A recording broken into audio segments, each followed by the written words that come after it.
Good afternoon, everyone. The Great American Comeback is underway.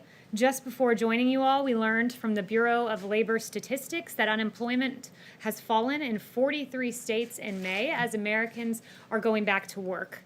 Also, I would like to re-emphasize the numbers that Director of the NEC, Larry Kudlow, shared with you all yesterday, that the CBO predicted that in the third quarter we will get plus 20% GDP. They've predicted in Q4 we will be at plus 20% GDP. And top economist Ed Hyman says that in Q1 of 2021, he's predicting plus 5 in GDP. And this would put GDP above its 2019 peak.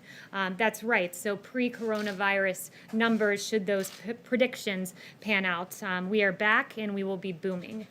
Finally, we are encouraged that we continue to gather positive data on a number of therapeutics. Heparin, dexamethasone, or steroids, as it's more commonly known, convalescent plasma, and remdesivir have all shown promise in treating coronavirus. Preliminary findings in a large UK-based recovery trial found that when steroids were used, there was a 30% reduction in death for coronavirus patients on ventilators. The FDA is reviewing this recovery trial data now.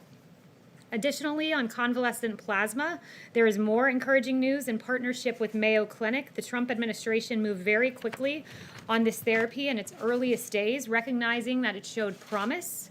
Though through the FDA, Mayo Clinic, and the administration's work in our hand-in-hand partnership, we've found that this treatment is very promising.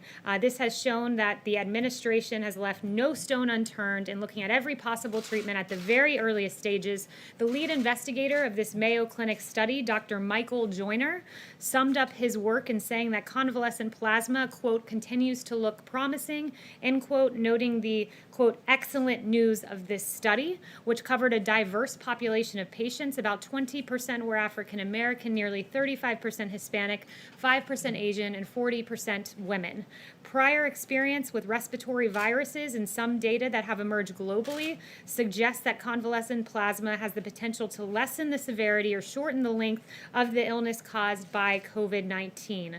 The results from Mayo underscore that promise. As you can see, the Trump administration and the FDA led on identifying convalescent plasma as a therapeutic, and the results are encouraging. Finally, I wanted to share some words from President Trump. Juneteenth reminds us of both the unimaginable injustice of slavery and the incomparable joy that must have attended emancipation. It is both a remembrance of a blight on our history and a celebration of our nation's unsurpassed ability to triumph over darkness. That ability is rooted in the fundamental goodness of America and the truths upon which we as a nation declared an end to our status as the subjects of a monarch and emerged as a free and independent people. Those truths that all men are created equal by the hand of God, endowed by our Creator with the right to life, liberty, and the pursuit of happiness. And with that, I'll take questions. Mario. Thank you, Kaylee. I'm wondering, given what we're seeing in markets and they're a little bit jittery given a rise in cases, any reason why the coronavirus task force hasn't been coming out to update us? Will they? And then also, have they been consulted on the rally for tomorrow? So the coronavirus task force meets regularly. They're constantly reviewing data. They're constantly working with governors to ensure that we have safe reopenings across the nation. As for coronavirus task force briefings, those happened in the very early days of COVID-19 and the pandemic. We were making major decisions on travel bans, major decisions on supplies and PPE and therapeutics. And it was very important that those decisions be shared with the nation. Now we're in a more regular routine where when we see a spike or an ember, as the president calls them, we're able to quickly go and put it out, and we have that system in place. We don't have regular updates for you other than the updates I give you as news merits, and I'm regularly in consultation with Dr. Birx and the others. Yes, Steve. Kaylee, two questions for you. First, on the president's tweet this morning regarding the Tulsa rally, when he said, what did he mean when he said any protesters wouldn't be treated like they were in New York, Seattle, and Minneapolis? Is the president indicating that the right to peaceably assemble should not apply to his rally? No, that's not at all what he was saying. What the president was noting is that there were inexcusable scenes that we saw play out in New York and Seattle and Minneapolis, and that we would not see Tulsa, Oklahoma look that way. As the Mayor Bynum noted, individuals from organized groups who have been involved in destructive and violent behavior in other states are planning to travel to the city of Tulsa for the purposes of causing unrest in and around the rally, and that was an unacceptable proposition. We will not see things like what we saw in Minnesota, where rioters lit an AutoZone on fire, or also in Minnesota, where protesters torched a police precinct, or in Seattle, where they've now set up a place called CHOP. They've taken over a part of the city, anarchists have, or the pillaging or the ambushing of 2 NYPD police officers who were on looting watch. One was stabbed in the neck and then shot 2 other officers who later arrived on the scene. So those kinds of scenes are unacceptable, and we will not see that in Tulsa, Oklahoma. He doesn't mean all protesters? No, what he was meaning are violent protesters, anarchists, looters, the kind of lawlessness that we saw play out before President Trump came in with the National Guard and calmed our streets with law and order. And just the second question, sorry. On DACA, the president again tweeted this morning that he was going to move ahead with trying to end that program. What is the time frame on that? When should we expect to see something from the Department of Homeland Security on that? And why is the president doing that, even when he has conceded that he believes that the immigrants who were brought here as children on no fault of their own should be taken care of? So first, one note on DACA. One thing I would say about yesterday's ruling is that really this was a situation where you had all of the justices saying that President Trump was essentially right on the law on DACA. You had the majority, and the majority opinion, quote, "The dispute before the court is not whether DHS may rescind DACA. All parties agree that it may be rescinded. The dispute is instead primarily about the procedure the agency followed in doing so." So in other words, President Trump was right on the law here. It was unlawful the way President Obama went about this, but as for the way forward, I just was in and was speaking with the president and the chief of staff about this, and we're looking at documents currently, and we're going to move forward in a responsible way and cure some of the remedies and the unlawfulness that we see with the previous memo that brought DACA into place, but we want to find a compassionate way to do this. So that's the notes I have as to how we'll be moving forward. Kristen. Thank you, Kaylee. Now that we're about 24 hours away from this rally tomorrow in Tulsa, you have the World Health Organization director saying that the world is in a new and dangerous phase in terms of COVID cases. You have cases rising in Oklahoma. You have the Tulsa mayor declaring a civil emergency. Given all of this together, are there any discussions, any reservations within the West Wing about going forward with this indoor rally tomorrow in a state where COVID cases are on the rise? Well, first, let me note about the civil emergency. Bynum declared a civil emergency after law enforcement informed the mayor about the individuals from the organized groups that I just noted who are intent on engaging in destruction. But with regard to Oklahoma, I would refer you to Governor Stitt's comments. He said yesterday we went to phase 3 on June 1st, so we're 56 days into our reopening plan, and currently we have under 200 people in the hospital across Oklahoma, and he welcomed the president and his supporters for coming. But I guess my question is, behind the scenes, are there any White House officials, just expressing a bit of reservation about going forward 24 hours out? So we are all on board with going to Oklahoma. We're taking appropriate measures like hand sanitizing and temperature checks and masks being provided at the door. But I'd also note to you from the governor of Oklahoma that he says that most of the cases he's seeing are in the 18 to 35 group, where they're seeing a slight increase, and they are asymptomatic individuals, a lot of what they're seeing. And in addition to that, I would also just note that he said that this slight increase was expected as they began to safely reopen 56 days prior. Jen, yes. So hopefully, I'll limit you to 20 questions today. How about that? Thanks, Kaylee. Will any White House officials be at the rally tomorrow? There will be several White House officials at the rally tomorrow. Will those officials, or will you be there, for example? I will be there. Will you and other White House officials be wearing masks at the rally? It's a personal choice. I won't be wearing a mask. I can't speak for my colleagues. And why won't you wear a mask? Is it sort of a personal political statement? Is it because the president would be disappointed in you if you don't wear a mask? It's a personal decision. I'm tested regularly. I feel that it's safe for me not to be wearing a mask, and I'm in compliance with CDC guidelines, which are recommended but not required. And if I can ask you about last night, the president tweeted out some fake videos, one of which was labeled manipulated media. by Twitter. Why is the president sharing fake videos on Twitter about two toddlers who are obviously showing a lot of love for one another? It seems as though he's exploiting children to make some sort of crass political point. Why is he sharing fake videos? He was making a point about CNN specifically. He was making a point that CNN has regularly taken him out of context, that in 2019, CNN misleadingly aired a clip from one viewpoint repeatedly to falsely accuse the Covington boys of being, quote, students in MAGA gear harassing a Native American elder. That's a harassing video, a misleading video about children that had really grave consequences for their future. So you're saying it's okay to exploit two toddlers hugging one another on a sidewalk to make some sort of political point. As you know, the president has described members of the press as fake news during the course of this administration. When you share fake videos like that, doesn't that make you fake news? I think the president was making a satirical point that was quite funny if you go and actually watch the video. I think he was making a satire. The point is it was a play on CNN repeatedly taking the president out of context. Like the time when you guys had a chyron that read, "Trump slams some illegal immigrants, they're animals." Well, guess what? The people we called animals were MS-13 illegal immigrants who regularly mutilate people in this country. Those things are entirely misleading. You don't mind pointing out the president has referred to some Mexican immigrants as rapists. He has tried to pass a Muslim ban in this country. He has described black NFL players as sons of bitches if they take a knee during a football game. That's an absurd attempt to justify the misleading headlines that are regularly on your network. Like I was just walking in, watching CNN as they lauded the quote rallies in the streets. Are you saying that the president? God, let me finish, Jim. This isn't a cable news segment. I'm answering your question right now from the White House podium.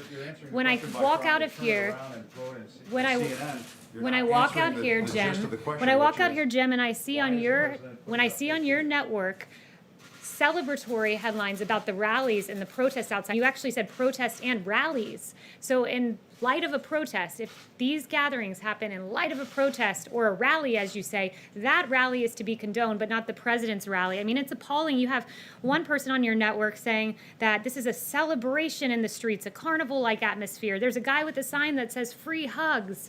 It's beautiful what's happening in the streets. There is music. People are hugging. You celebrate hugging in the context of a protest, but in a Trump rally where we celebrate historic low African-American unemployment, criminal justice reform, HBCUs, that rally's not allowed because guess what, Jim? It doesn't fit the ideological agenda of CNN.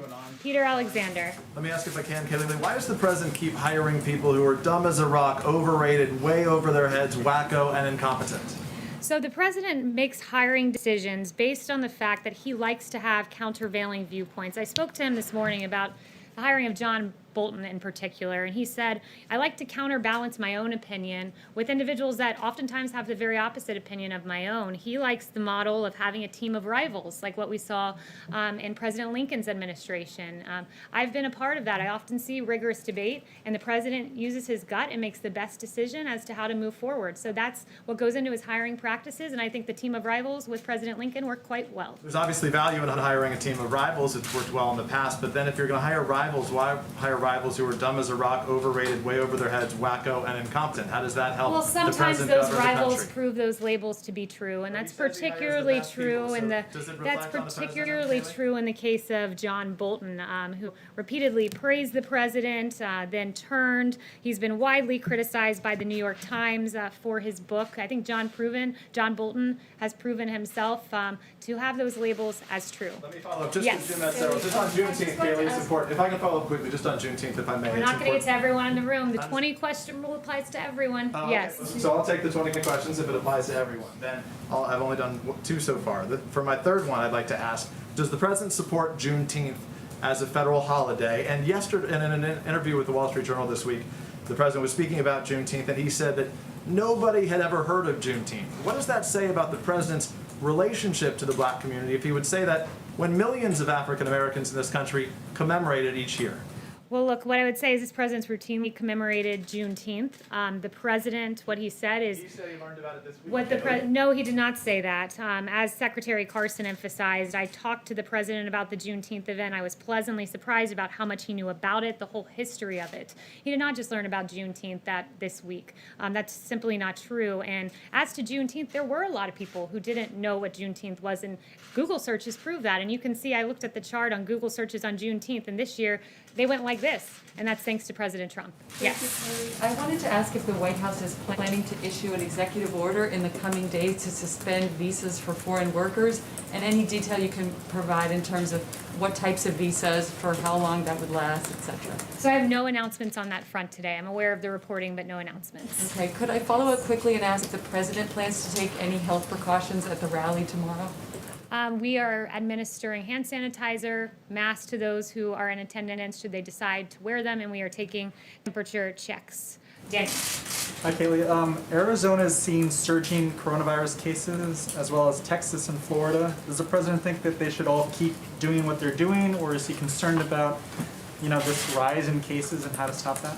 This is a state-led reopening with the assistance of the federal government and our medical experts, so we're regularly consulting with each state. It's their decision as to whether they remain their reopening processes, but we're very confident that they will be able to get it under control. We've had CDC deploy teams to 4 states, and when we see these spikes in cases a lot of times, and we're able to isolate them and stop the spread further. So with the help of the federal government, these states should be able to safely continue reopening, though it is their decision whether to do so.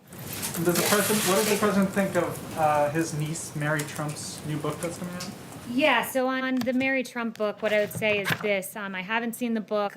The president hasn't seen the book, so I'm not going to sit here and speculate about what it may say or what it may not say. David. Yeah, given all the hoo-ha over Tulsa, isn't the president taking a big risk this weekend? Because if things go south on Saturday, isn't that going to make it harder for him to schedule rallies in the future? Look, I think that we are confident that we can operate safely in Tulsa. As I noted at the beginning of this, Governor Stitt said under 200 people are in hospitals across Oklahoma. Most of those, a lot of those, between the ages of 18 and 35. So we're confident that we can do this safely, and we're very much looking forward to going to Oklahoma. Why haven't y'all scheduled more rallies? Are y'all waiting to see how things turn out on Saturday? That would be a question for campaign. Yes. Yes, thank you, Kaylee. Two quick questions. In an interview on NPR on Tuesday, Dr. Fauci said he hasn't spoken to the president in, quote, 2 weeks. Why have they gone so long without talking, and is this still a priority for the president, the virus? Absolutely, it's still a priority. It's why the task force meets regularly. The president is given that information. The vice president has been leading on the task force, and the president ultimately makes the decisions and is constantly kept up to date with the latest numbers. And then the second question, obviously, the president is very against violent protest. He's spoken out specifically against anti-fascists who've been responsible for some of this violence. But in terms of his personal ideology, is the president an anti-fascist? The president is absolutely anti-fascist. What he's against also is lawlessness. He's against anarchy. He's against what we've seen in our streets. He's against the fact that you have in a city block in Seattle, multiple city blocks taken over by anarchists. It's amazing. You have the Seattle Police Chief Carmen Best saying, quote, our 911 response times have tripled in the area. They've gone from just over 5 minutes to about 18 minutes. There have been rapes, robberies, and all sorts of violent acts that have been occurring. He's against fascism. He's against anarchism. And he is for rule of law and the American way. Christian. Thanks, Kaylee. The EU nations are starting to ease their travel restrictions between their own borders. Is the president planning on rolling back the EU travel restrictions? He said back in May that he'll probably ease them out sometime in the future. The president knows that the travel restrictions were a very important component to saving lives. Almost 3 million could have perished, and those travel restrictions were instrumental in taking early action and saving American lives. He monitors the data constantly. No plans now as to lifting those, but it's ultimately the decision of the president. He's guided by data and the safety and health of the American people. And then Yes. on China, they just announced that during the negotiations with Secretary Pompeo, they're going to accelerate their ag buys. They weren't meeting the phase 1 ag buys. Does this mean anything for a potential phase 2 deal? Obviously, to stall the coronavirus, but I have no announcements on that front. I haven't spoken to the president on that specific matter. Yes. Back to DACA, if you would please. After the Supreme Court decision the other day, the U.S. Conference of Catholic Bishops issued a statement. I'll just read it briefly. Next, we urge the President, President Trump, to strongly reconsider terminating DACA. Immigrant communities are really hurting now amidst COVID-19, and moving forward with this action needlessly places many families into further anxiety and chaos. Will the President consider the Bishop's appeal of this? Well, the president said to me, I'm going to take care of DACA far better than the Democrats ever did. Democrats had 2.5 years to make a deal on DACA. They didn't do it. He wants to take care of these individuals, but it needs to be done in a lawful way, and it needs to be done in accordance with assuring that our border is safe, that it's protected, that we have an end to lawless immigration and MS-13 and the havoc that we've seen wreaked in this country. So he's for a measured response, and he's offered deals to Democrats previously that have been rejected. So Democrats really seem to be using the DACA recipients as pawns, and that is despicable. Emily. Thank you, Kaylee. Given that the campaign had attendees of the rally on Saturday sign a waiver to indemnify the campaign if they should get sick with the coronavirus, would the president consider starting or contributing to a fund for the sick or the bereaved if we see a spike in cases come out of the rally Saturday? I think that's a hypothetical, and that's a speculative question. Yes, thank you, Kaylee. Looking towards the election, we know that the Biden campaign is pushing back on adding any additional debates to the schedule. How many debates would the president be willing to participate in? Yeah, so the president talked about this yesterday. The president is happy to debate when given the opportunity. Right now there are 3 debates, and he's happy with that, but certainly if others were proposed, he'd be willing to look at them, and he very much looks forward to those debates. One thing I would note, and I think it's just very important, especially as we go into the weekend and we begin to look at some of the news coverage out there, is that I would encourage all of you to cover the protest in the same way that you covered the rally goers. It's really quite something when you look at this extraordinary video by Media Research Center and Newsbusters, where you have multiple hosts on MSNBC, CNN, and CBS boasting about the, quote, massive crowd. I mean massive. Tens of thousands of people, thousands and thousands, up to 200,000 people, they exuberantly exclaim. But then they have grave concerns about the size of the Trump rallies. You have MSNBC contributors saying social justice over social distancing. But when the president looks to celebrate the accomplishments for minority and communities in this country, our rallies are derided as breeding grounds for coronavirus, while Lawrence O'Donnell celebrates arm-in-arm protests. So I really think that we should have internal consistency here in the way we cover large crowds. We should be guided by science, not cherry-picking science, as I see all too often on the airwaves, especially from CNN. 在这个必须保持社交距离的时候，我们可以一起做一件事，完成2020年人口普查。你的回复对于医疗保健、公共设施和教育在未来10年的规划非常重要。现在上2020 census.gov， 花几分钟时间便可以带来改变。为了你的社区和开展美国的未来，即刻上2020 census.gov/languages 回复人口普查。